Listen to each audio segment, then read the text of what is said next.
बिस्मिल्लाहिर्रहमानिर्रहीम। अस्सलाम वालेकुम दोस्तों। कामचोर बकरी और उनके दो बच्चों की खूबसूरत कहानी।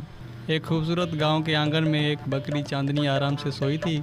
उनके दो बच्चे भूख से उठे और अपने माँ को जगाने की कोशिश कर रहे थे।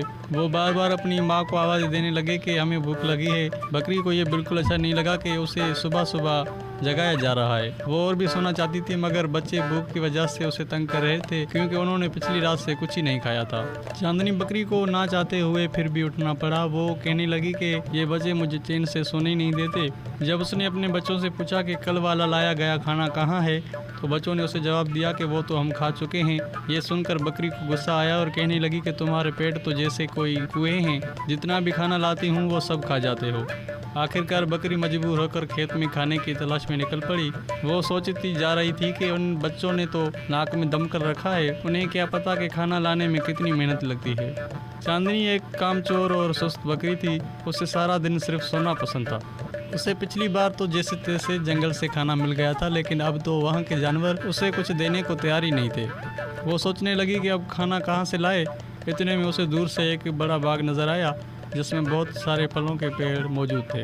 वो खुश हो गई और भागती हुई वहाँ चली गई। जैसे ही वो फल तोड़ने के लिए आगे बढ़ी तो एक बैल ने उसे रोक लिया और बैल ने कहा कि ये फल यहाँ मुफ्त में नहीं मिलते हैं, अगर तुम्हें फल चाहिए तो पैसे देने पड़ेंगे।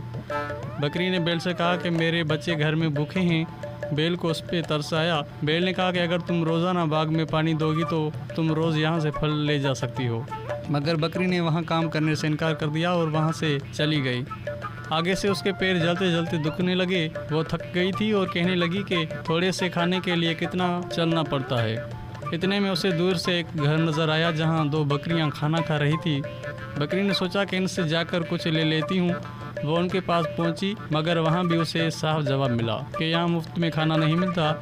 इतने में घर का मालिक आया, जिसका नाम आतिफ था। उसने चांदनी बकरी से पूछा कि तुम कहाँ से आई हो। बकरी ने बताया कि उसके बच्चे भूखे हैं, उसे खाने के लिए कुछ चाहिए। आतिफ ने भी बकरी से कहा कि अगर तुम रोज़ मुझे दूध दोगी तो मैं तुम्हें खाना दूंगा। मगर चांदनी बकरी ने उससे भी इनकार किया और वहाँ से भी चली गई। आखिरकार बकरी वापस चली आती है, जहाँ आतिफ भी आता है। बकरी उसे कहती है कि अब मैं काम करूंगी और अपने बच्चों के साथ रहूंगी। आतिफ कहता है कि अब उसे यकीन हो गया है कि मेहनत करने वाला कभी भूखा नहीं सोता। चांदनी बकरी के बच्चे भी खुश हो जाते हैं कि उसकी माँ को मेहनत का एहसास हुआ है।